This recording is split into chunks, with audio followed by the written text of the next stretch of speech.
Hello students, आज मैं लेकर आया हूं आपके लिए प्रीवियस ईयर क्वेश्चन पेपर जिसके हम एमसीक्यू डिस्कस करेंगे। सिर्फ ऑब्जेक्टिव टाइप क्वेश्चन से डिस्कस करेंगे।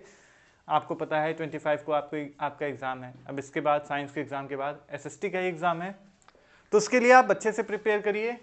देखते हैं एमसीक्यू कैसे सॉल्व करना है, क्या अप्रोच होनी चाहिए एमसीक्यू सॉल्व करने के लिए, ये हम देखेंगे। बहुत जल्दी देखेंगे कि एमसीक्यू कैसे सॉल्व करना है। ठीक है, ये हमारा पिछले साल का क्वेश्चन है, क्वेश्चन पेपर है 2024 का। इसमें हम पहला क्वेश्चन देखते हैं। From which of the following countries Giuseppe Garibaldi belonged to. जो गुइसिप गैरिबाल्डी था वो किस कंट्री से बिलोंग करता था। ये क्वेश्चन बहुत ही इजी है, बिल्कुल इजी है। हमने गुइसिप मैजिनी का नाम सुना है, वो कहाँ से था, इटली से। गुइसिप गैरिबाल्डी सेम सेम नाम है, होना भी एक एक देश के चाहिए। जैसे इंडिया में भी एक ही नाम के दो लोग रहते हैं ना, बस वैसे ही। तो गुइसिप कहाँ के, इटली के। ठीक है, अगला क्वेश्चन देखो। Two statements are given below, they are assertion and reason. Read the both statements and choose the correct option. दोनों स्टेटमेंट को पढ़ना और एक सही ऑप्शन सेलेक्ट करना है। The most serious source of nationalist tensions in Europe after 1871 was Balkan. हमें पता है कि यूरोप में 1871 तक 1871 में क्या हुआ था, यूनिफिकेशन ऑफ जर्मनी। और यूनिफिकेशन ऑफ जर्मनी के बाद अगर यूरोप में कुछ बच रहा था तो सबसे बड़ा इशू कौन सा था, बाल्कन का।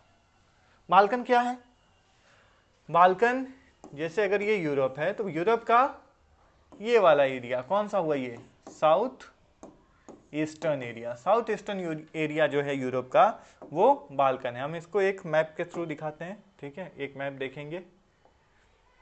ये देखो बाल्कन का मैप है।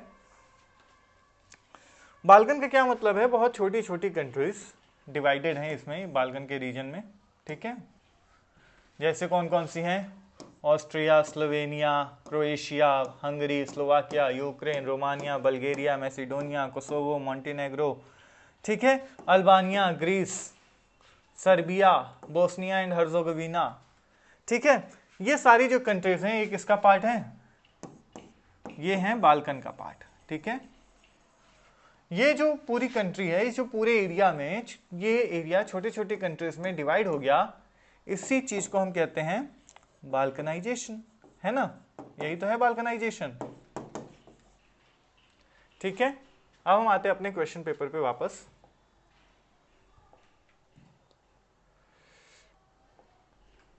अब ये क्वेश्चन तुम देखो। ठीक है, द मोस्ट सीरियस 1871 में सबसे बड़ा टेंशन यही था, बिल्कुल सही बात है। ठीक है, दूसरा, a large part of the Balkan was under the control of Ottoman empire. अच्छा, ऑटोमन एम्पायर तूने मैप ध्यान से देखा था, नहीं देखा होगा, मैं एक बार फिर से तुम्हें दिखा देता हूं मैप। ये देखो, ऑटोमन एम्पायर मतलब कौन से देश को कहते हैं, मेजरली कौन सी कंट्री थी सबसे बड़ी ऑटोमन एम्पायर में, तो दैट वाज टर्की। और ये पूरा एरिया इसी ऑटोमन एम्पायर के कंट्रोल में था। ठीक है, मतलब टर्की कंट्रोल में या ऑटोमन एम्पायर के कंट्रोल में। ठीक है, अब इसका क्या मतलब हुआ, इसका ये मतलब हुआ कि जो दूसरा स्टेटमेंट है वो भी क्या है, वो भी सही है ना, है कि नहीं। तो जो चीज है असर्शन ये भी सही है और उसका दिया हुआ रीजन ये भी सही है। क्लियर है, so both A and R are true and R is the correct explanation of A. Clear है, अगला क्वेश्चन देखते हैं, question number 3। Arrange the following in chronological order. Chronological order मतलब टाइमलाइन के हिसाब से। ठीक है, टाइम पीरियड के हिसाब से हमें अरेंज करना है और करेक्ट ऑप्शन बताना है। ठीक है, क्रोनोलॉजी में लगानी है, आप क्रोनोलॉजी समझ लीजिए। तो ट्रीटी ऑफ कॉन्स्टेंटिनोपल कब हुई थी, 1832। क्या हुआ था ट्रीटी ऑफ कॉन्स्टेंटिनोपल से, ट्रीटी ऑफ कॉन्स्टेंटिनोपल से ग्रीस को एक नेशन का स्टेटस मिला था। क्लियर है, ये तो हमने पढ़ा था ना ग्रीस की स्टोरी। तो 1832 treaty of Constantinople. Defeat of Napoleon ये तो सबको पता है, कब हुआ था, 1815। किसमें, बैटल ऑफ वाटरलू। ठीक है, वाटरलू के बैटल में 1815 नेपोलियन की डिफीट हुई थी। नेक्स्ट है यूनिफिकेशन ऑफ इटली, ये कब हुआ? This happened in 1861 and unification of Germany अभी ही मैंने बताया था 1871। ठीक है, तो क्या हम इसको एक क्रोनोलॉजिकल ऑर्डर में अरेंज कर सकते हैं? तो बिल्कुल कर सकते हैं। सबसे पहले क्या होगा? 1815 मतलब सेकेंड, उसके बाद treaty of Constantinople first, unification of Italy third and unification of Germany fourth. ठीक है, अब हम ये चारों ऑप्शन को देखते हैं। 2 1 3 4, 2 1, ये भी नहीं, ये भी नहीं, ये भी नहीं, 2 1 3 4 ये भी नहीं। इसका क्या मतलब है? इसका मतलब है इस क्वेश्चन में दिए गए ऑप्शंस गलत हैं, ये क्वेश्चन गलत है। ठीक है, ये क्वेश्चन गलत है। और ऐसे क्वेश्चंस अगर तुम्हारे एग्जाम में आ जाएं, तुम्हें डेट को लेके बिल्कुल श्योर हो, एकदम श्योर हो कि यही है, तो ऐसा मत कहना कि क्वेश्चन गलत है तो अटेम्प्ट ही नहीं करेंगे। नहीं, करना है तुम्हें अटेम्प्ट। ठीक है, कोई भी एक आंसर मार्क कर दो, उसके मार्क्स तुम्हें मिल जाएंगे, उसके मार्क्स सबको मिल जाएंगे। जिसने भी ये क्वेश्चन अटेम्प्ट किया रहेगा उसको मार्क्स मिल जाएंगे। ठीक है, और वैसे भी देखो कौन सा यहाँ नेगेटिव मार्किंग होने वाली है।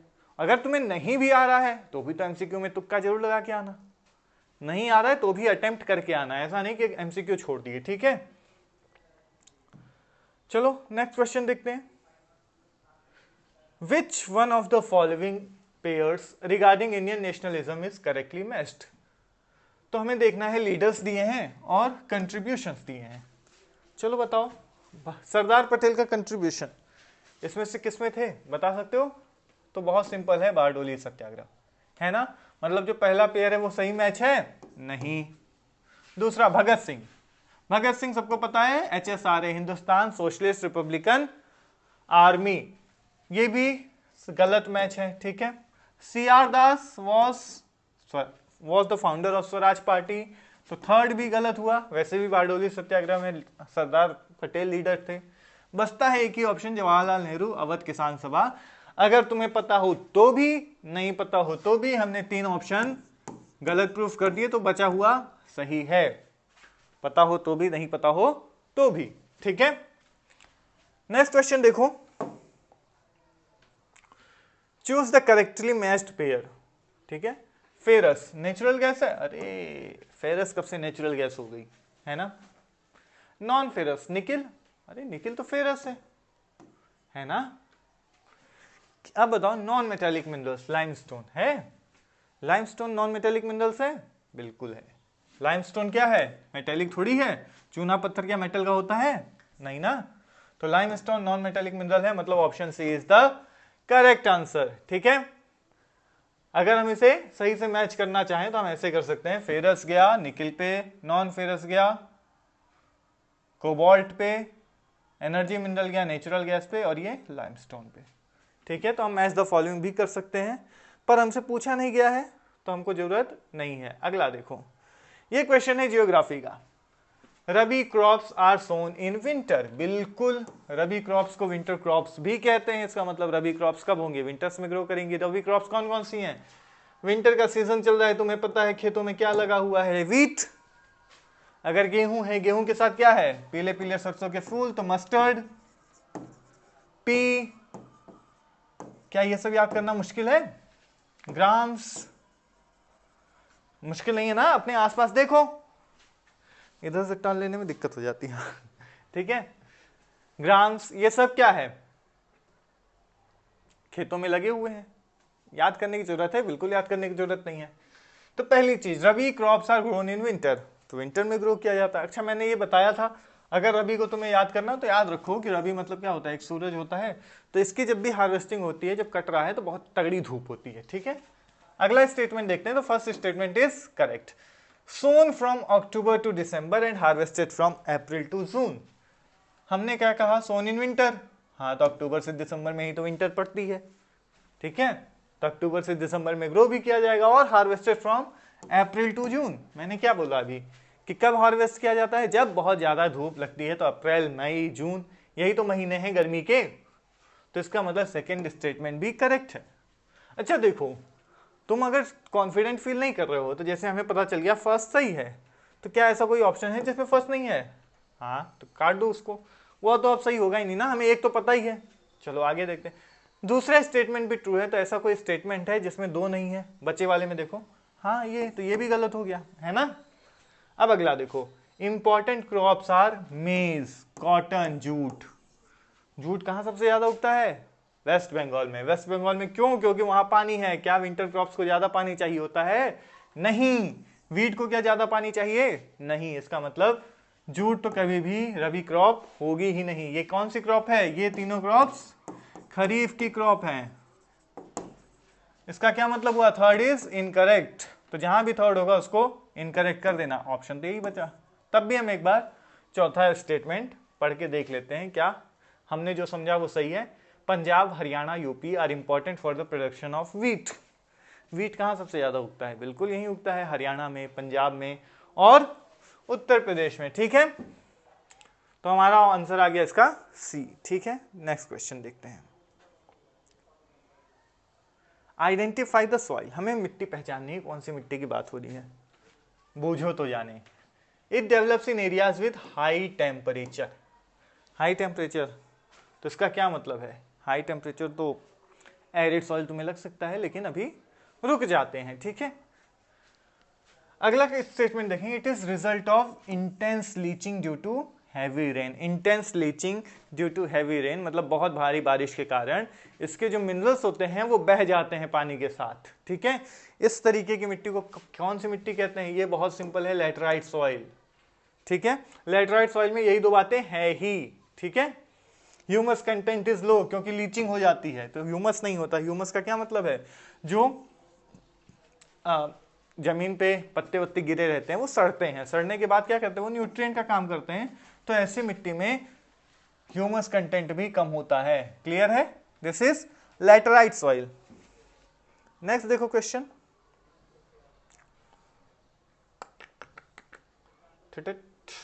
रुक जाओ वापस। ये है देखो question, which of the following terms, this question is from politics. इसमें से कौन सा belief refers to the belief in and advocacy for the social, political and economic equality of women. Women की इकोनॉमिक इक्वालिटी की बात कर रहा हो, पॉलिटिकल इक्वालिटी की बात कर रहा हो, सोशल इक्वालिटी की बात कर रहा हो, तो ये कौन सी आइडियोलॉजी की बात की जा रही है? पैट्रियार्की? नहीं, पैट्रियार्की जस्ट इसका उल्टा है, जिसमें सिर्फ मेल डोमिनेंट सोसाइटी होती है। ठीक है, मैट्रियार्की इसमें फीमेल डोमिनेंट सोसाइटी होती है, जहां पर जो रोल यहां मेल प्ले करते हैं मैट्रियार्की में वो रोल फीमेल प्ले करती हैं। ठीक है, बट हमने क्या देखा? हमें क्या करना है? इक्वालिटी देखनी है। ठीक है, तो ये मैट्रियार्की भी एक इक्वालिटी वाली सोसाइटी नहीं है। सोशलिस्ट, सोशलिस्ट मतलब एक होता है वेलफेयर। सोशलिस्ट इससे मिलता जुलता तो नहीं है, इक्वालिटी की बात करता है, बट सोशलिस्ट का मेन एम वो नहीं है। सोशलिस्ट मेन विमेन से कंसर्न नहीं है।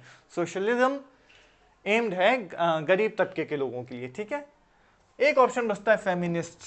तो फेमिनिस्ट का मतलब ये होता है जो फीमेल्स के लिए इक्वालिटी की बात करे। ठीक है, दैट इज फेमिनिज्म। सिंपल था ये क्वेश्चन, क्वेश्चन बहुत इजी है। अगला देखो, India has no official religion. सही बात है, गलत बात है? सही बात है, कह मत देना इंडिया हिंदू राष्ट्र है।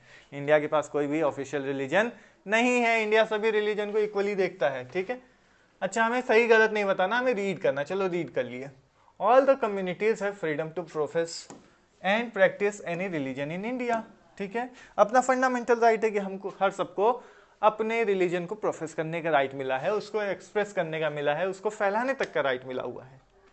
अब बताओ, विच one of the following constitutional term is use for the above statement. कौन सा कॉन्स्टिट्यूशनल टर्म यूज किया जाएगा ये बताने के लिए। अगर ये किसी भी कंट्री में स्पेसिफिकेशंस दी हैं, उसकी क्वालिटी है, तो इस क्वालिटी को हम वन वर्ड में क्या कहेंगे? रिपब्लिक। रिपब्लिक क्या होता है?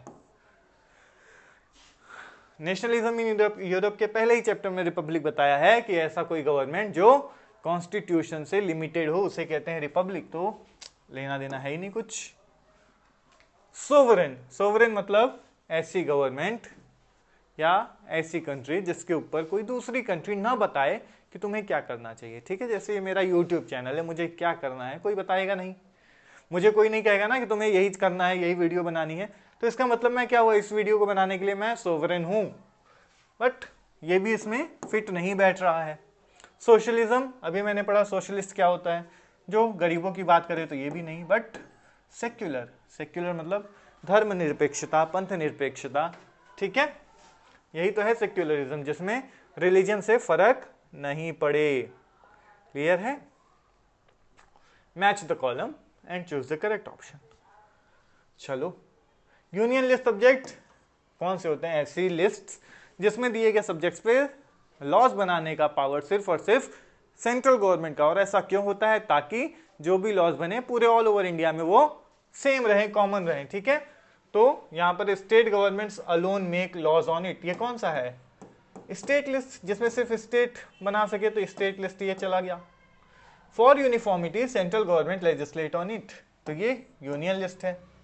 कंकरेंट का क्या मतलब है? कंकरेंट मतलब दोनों, स्टेट भी बना ले, सेंटर भी बना ले, subjects under jurisdiction of centre and state government, तो ये हो गया।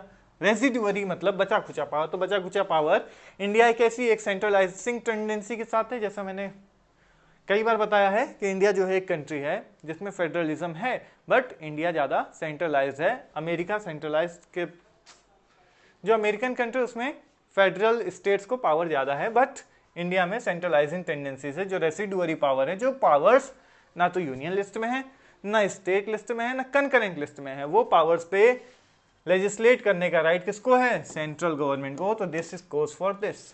तो फर्स्ट के लिए बी, फर्स्ट के लिए बी, तो आराम से एक ही पता होता तो हम पहुंच जाते, हमें सिर्फ एक भी पता होता तो पहुंच जाते हैं कि नहीं।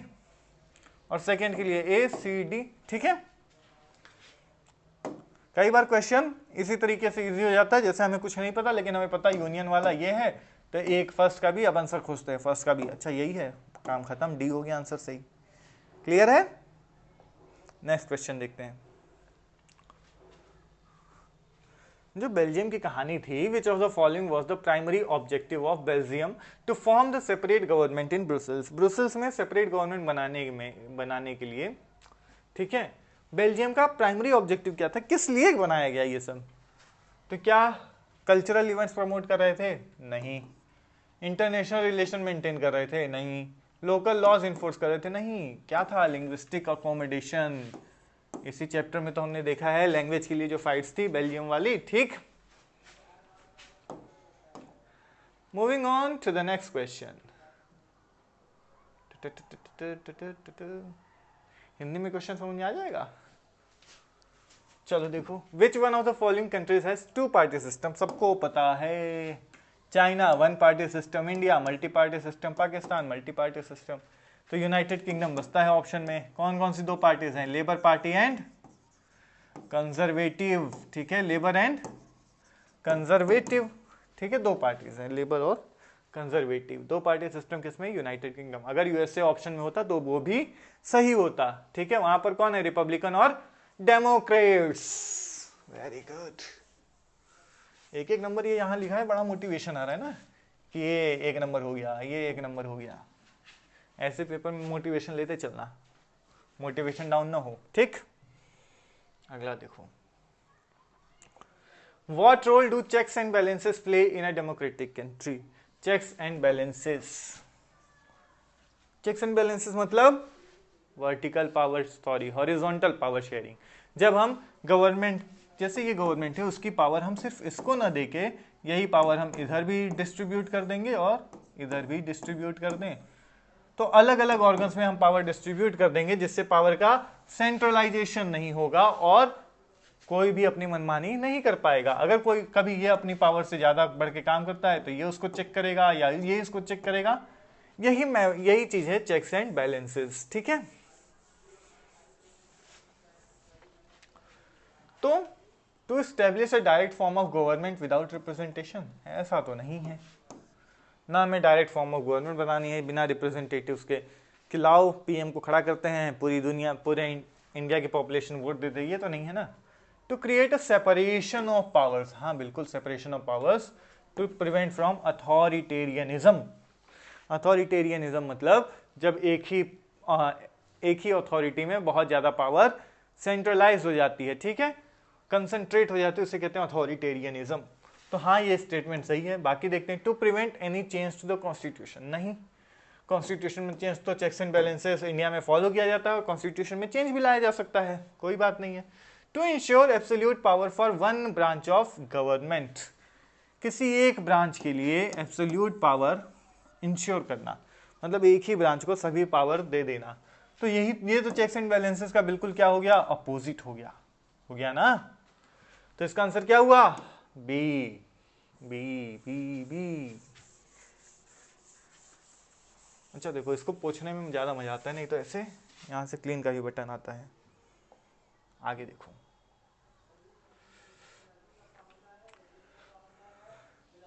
Suppose the monthly income of the family members is as follows respectively. Family members की इनकम है, मम्मी 50,000 कमाती हैं, पापा 40,000 कमाते हैं, बेटा 20,000 कमाता है और बेटी 20,000 कमाती है। तो एवरेज इनकम बताना है फैमिली की, ठीक है। मैथ्स आ गया। एवरेज का फॉर्मूला सबको पता है, हाँ, सबको जोड़ के जितने लोग हैं उनसे डिवाइड करना है, सबको ऐड करो। 50,000 प्लस 40,000 कितना हो गया, 90,000, ठीक है। फिर 20 प्लस 20 40,000, 90 और 40 1,30,000 हो गया। अब इसको हम किससे डिवाइड करेंगे, कितने लोग हैं, 4 लोग हैं ना फैमिली में, 4। अब डिवाइड कर दो, 4 3 12, कैरी 1 10 हो गया, 4 2 8, बचा 2 20 हो गया, 4 5 20, फिर 0 0, 3 2 5 0 0 हो गया। इजी है, बहुत इजी है। ये 20 में से कम 15-16 नंबर तो ले ही किया ना, समझ में आ रहा है ना कैसे अप्रोच करना है। इजी है, बस दिमाग में मत आने देना कि अरे टफ है, सोशल साइंस तो टफ है, ये मत आने देना, ठीक। अगला देखते हैं, which one of the following indices is given priority by the World Bank with respect to development. Development को जब हम देखते हैं तो वर्ल्ड बैंक में किस चीज को प्रायोरिटी दी जाती है। डेवलपमेंट देखना हमें, डेवलपमेंट के लिए सबसे अच्छा मेजर क्या बताया था, जीडीपी देखते हैं ना।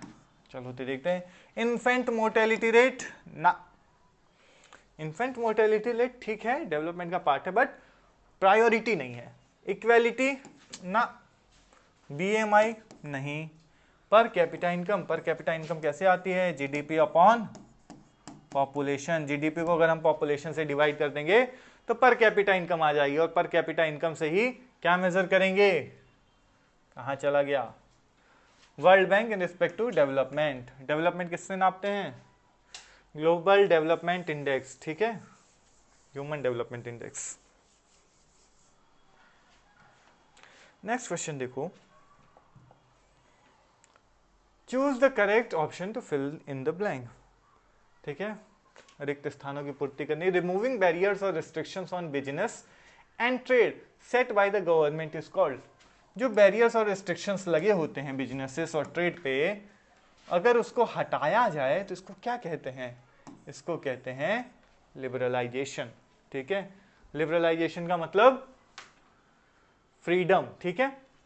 अब देखो डिसइन्वेस्टमेंट क्या होता है, डिसइन्वेस्टमेंट होता है जब कोई एक गवर्नमेंट कंपनी है जिसमें, गवर्नमेंट कंपनी क्या होती है, ऐसी कोई भी कंपनी जिसमें गवर्नमेंट का शेयर 51% या उससे ज्यादा हो, उसे हम कहते हैं गवर्नमेंट कंपनी या पीएसयूज, पब्लिक सेक्टर अंडरटेकिंग्स, ठीक है। अब गवर्नमेंट क्या करती है, गवर्नमेंट को चाहिए होता है पैसा, पैसा लेने के लिए गवर्नमेंट क्या करती है, इसको अपना शेयर बेच देती, कहते हैं अरे हम 51%, हमको मालिक वालिक नहीं रहना है, ये खरीद लो तुम 2% का पैसा हमको दे दो, हम हो जाएंगे 49% के शेयर होल्डर। अब गवर्नमेंट क्या करती है, इसमें से पैसा निकाल देती है, ठीक है। ये चीज होती है प्राइवेटाइजेशन। अब ये कंपनी अगर 51% से नीचे चला जाता है गवर्नमेंट का शेयर और 51% शेयर किसी प्राइवेट कंपनी का हो जाता है तो ये एक प्राइवेट कंपनी हो जाएगी, ठीक है। नेक्स्ट चीज, सेम डिसइन्वेस्टमेंट क्या होता है, अगर गवर्नमेंट का इसमें मान लो शेयर रहता तुम्हारा 55% और उसमें से गवर्नमेंट 2% शेयर बेचती तो अब होता गवर्नमेंट का शेयर 53%। गवर्नमेंट तो अभी भी मालिक है इसकी, अभी भी ये गवर्नमेंट कंपनी है, बट अब गवर्नमेंट का शेयर कम हो गया, इसी को कहते हैं डिसइन्वेस्टमेंट। इन्वेस्टमेंट का उल्टा, जब पैसा मार्केट से निकाल लिया जाए। स्पेशल इकोनॉमिक जोन क्या होता है, कुछ चीजों को एक्सपोर्ट प्रमोट करने के लिए गवर्नमेंट क्या करती है, कुछ ऐसे जोन्स बनाती है जहां पर टैक्स नहीं लगाती, जहां टैक्स नहीं लगता वहां पर क्या होता है, ज्यादा प्रोडक्शन होगा, अच्छे से प्रोडक्शन होगा और उससे एक्सपोर्ट बढ़ेगा, उसे कहते हैं special economic zone. Foreign direct investment, जब जो फॉरेन की कोई कंपनी है या कोई पर्सन है वो इंडिया में डायरेक्टली इन्वेस्ट कर पाए। दो एक चीज होती है, एक फॉरेन डायरेक्ट इन्वेस्टमेंट और एक एफपीआई, फॉरेन पोर्टफोलियो इन्वेस्टमेंट। जब ये 10% से इन्वेस्टमेंट कम होता है तो हम एफपीआई कहते हैं, 10% से ज्यादा होता है तो एफडीआई कहते हैं, ठीक है। इस केस में सिंपल था, लिबरलाइजेशन तुम्हारी बुक का है, ठीक है। LPG reforms, liberalisation, privatisation and globalisation. अगला देखो, which one of the following is an example of organise sector activities. Organise sector मतलब जहां पर जॉब सिक्योरिटी हो, जहां पर सैलरी फिक्स हो। तो a farmer irrigating his field, क्या इसकी सैलरी फिक्स है? नहीं ना। क्या ये रोज काम पे जाता है? नहीं ना। A handloom weaver working in her house, अपने ही घर में काम कर रही है, तो इसमें भी इसका फिक्स सैलरी नहीं है, जॉब सिक्योरिटी नहीं है। A head load worker carrying cement, जो सीमेंट उठाने वाला, सीमेंट की बोरी उठाने वाला है, क्या वो ऑर्गेनाइज सेक्टर का पार्ट है? नहीं, क्योंकि उसको भी जॉब सिक्योरिटी नहीं है, कल ही मालिक कह देगा कल से नहीं आना है। But a teacher taking classes in a government school, एक गवर्नमेंट स्कूल का टीचर ऑर्गेनाइज सेक्टर का पार्ट है, उसको सारी बेनिफिट्स मिलती हैं लाइक पीएफ, पेंशन, ठीक है। नेक्स्ट क्वेश्चन देखो, चलो देखो, which of the following are developmental goals of a prosperous farmer. एक प्रॉस्पेरस फार्मर है जिसके पास बढ़िया अच्छी खासी जमीन है, अच्छी खासी खेती करता है, उसके लिए डेवलपमेंट का मतलब क्या है, वो क्या चाहता है, उसका वो अपने आप विकास कैसे समझेगा। जैसे मैंने बताया है, डेवलपमेंट का सबके लिए मतलब अलग अलग होता है, ठीक है। तो इसके लिए क्या मतलब है, बेटर वेजेस। अरे कहीं नौकरी थोड़ी कर रहा है जो इसकी सैलरी बढ़ जाएगी तो खुश हो जाएगा, नहीं ना। तो इसके लिए ये डेवलपमेंट है ही नहीं। Higher support prices for crop, ज्यादा जमीन है, ज्यादा क्रॉप प्रोड्यूस कर रहा है, अगर उसको उस क्रॉप का ज्यादा पैसा मिलेगा तो उसके लिए वो डेवलपमेंट है। अश्योर्ड हाई फैमिली इनकम, जो उसकी फैमिली है उसको इनकम ज्यादा मिले, ये भी उसके लिए डेवलपमेंट है। मोर डेज फॉर वर्क, अरे उसकी ही जमीन है, वो क्या करेगा ज्यादा दिन काम करके, तो ऐसा नहीं बचा क्या, 2 and 3, only 2 and 3 are correct. Next question 19, why do lenders often require collateral। collateral क्या होता है, बिफोर lending लोन। लोन देने से पहले जो लेंडर्स है, देनदार है, वो कोलेट्रल क्यों रखता है। कोलेट्रल का मतलब होता है गिरवी, ठीक है, कि कोई चीज गिरवी क्यों रखी जाती है। गिरवी मतलब अगर तुम्हें कहीं लोन लेना है तो भाई लोन देने वाला तुमको क्या देख के दे देगा, तुम्हारा मुंह देख के लोन दे देगा, उसको कुछ ना कुछ प्रूफ देना पड़ेगा ना कि तुम पैसा रिटर्न कर दोगे, और नहीं रिटर्न कर पाए तब, नहीं रिटर्न कर पाए तो कुछ तो चाहिए ही तुमसे, बस वही है कोलेट्रल, ठीक है। तो इसका क्या मतलब है, choose the most suitable option from the following. क्यों लिया जाता है कोलेट्रल, बताना है। To lower interest rate for borrowers, नहीं, बैंक का क्या फायदा। टू एस्टेब्लिश पर्सनल रिलेशन, क्या करोगे पर्सनल रिलेशन बना के, घर जाओगे चाय पीने। And to increase their profit margin, इससे कहाँ प्रॉफिट बढ़ेगा। To mitigate the risk of loan default, loan default के रिस्क को कम करता है। अगर पैसा नहीं दे पाओगे तो उसको जो रिस्क है, अगर तुमने कुछ गिरवी रखा है तो तुम्हें डर रहेगा ना कि अगर पैसा नहीं दे पाए तो वो डूब जाएगा, तो उसके चक्कर में तुम लोन भरोगे, नहीं तो लेके हवा हो जाओ बिना कोलेट्रल का, ठीक है। Look at the given picture carefully and infer the income of the bank. Bank का हमको इनकम बताना है, ठीक है। ये डिपॉजिटर्स हैं, पैसा जमा करने आए, पीपल मेक डिपॉजिट, बैंक में गए पैसा जमा कर दिए, और उसी में से पीपल क्या करते हैं, people make withdrawals and get interest. यहाँ जाते हैं पैसा जमा करते हैं, बदले में पैसा निकालते भी हैं, जो पैसा निकालते हैं अपना जमा करते हैं उस पर भी उनको इंटरेस्ट मिलता है। जैसे 100 रुपये जमा किए थे, निकाल के आ रहे हैं 102 रुपये, 102 रुपये बढ़ गया 2 रुपये। अब ये बोरोवर्स हैं, उधार लेने आए हैं, ये बैंक से लोन लेते हैं और बैंक को लोन देते हैं। जैसे मान लो ये 100 रुपये का लोन लिए, तो ये कुछ उसमें 100 प्लस समथिंग मान लो एक्स ये लेके इंटरेस्ट के साथ उस बैंक को वापस करेंगे, ठीक है। अब जितना ज्यादा ये प्रोसेस होगा उतना बैंक का प्रॉफिट बढ़ेगा, इनकम बढ़ेगा, ठीक है। अब इसमें से सही ऑप्शन चूज करना है। The difference between the amount deposited and borrowed by the bank to Reserve Bank of India, क्या था, इनकम बतानी है बैंक की ना।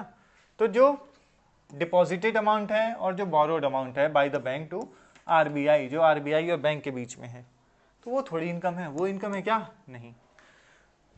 The difference of amount of interest between what is charge from borrowers and what is paid to depositors, जो interest लग रहा है, ठीक है, यहाँ पर जो इंटरेस्ट लगा, ये 100 में कुछ ऐड करके दे रहा है, ये 100 डिपॉजिट किया था तो इसको कुछ ऐड होके मिल रहा है, तो इन्हीं दोनों में जो डिफरेंस है वही तो बैंक का इनकम है, तो B is the correct option. The difference of interest rate between what is charge from the borrowers and what is charge from the, एक मिनट, the difference of amount of interest, the difference of interest rate, हाँ तो amount of interest, ठीक है, interest rate नहीं, the difference between the amount deposited by the depositor and borrowed by the borrower, तो amount से भी फर्क नहीं पड़ता, इंटरेस्ट के, the difference of interest rate, amount of interest, तो अमाउंट ऑफ इंटरेस्ट, ठीक है, इंटरेस्ट रेट पे नहीं, ठीक है। वर्ड्स का ध्यान अच्छे से रखना, ठीक है। एक और क्वेश्चन है, वैसे तो तुम्हें अटेम्प्ट नहीं करना अगर एग्जाम में आएगा तो, बट विजुअली अगर इम्पेयर्ड है तो एक क्वेश्चन देख लो, which one of the following supervise the functioning of formal sources of loan in India, formal sources of loan in India को कौन सुपरवाइज करता है? तो एसबीआई नहीं करेगी, कौन करता है? RBI, reserve Bank of India, ठीक है। तो कैसा लगा ये एमसीक्यू सॉल्व कराना? अगर पसंद आई हो तो बताना, और पेपर सॉल्व कराएंगे, ठीक है। आज की वीडियो के लिए इतना ही। चैनल को लाइक कर देना, मतलब वीडियो को लाइक कर देना, चैनल को सब्सक्राइब कर देना, इस वीडियो को शेयर भी कर देना। अगला एग्जाम सोशल साइंस का ही है तो थोड़ा अच्छे से मेहनत भी कर लो, ठीक है।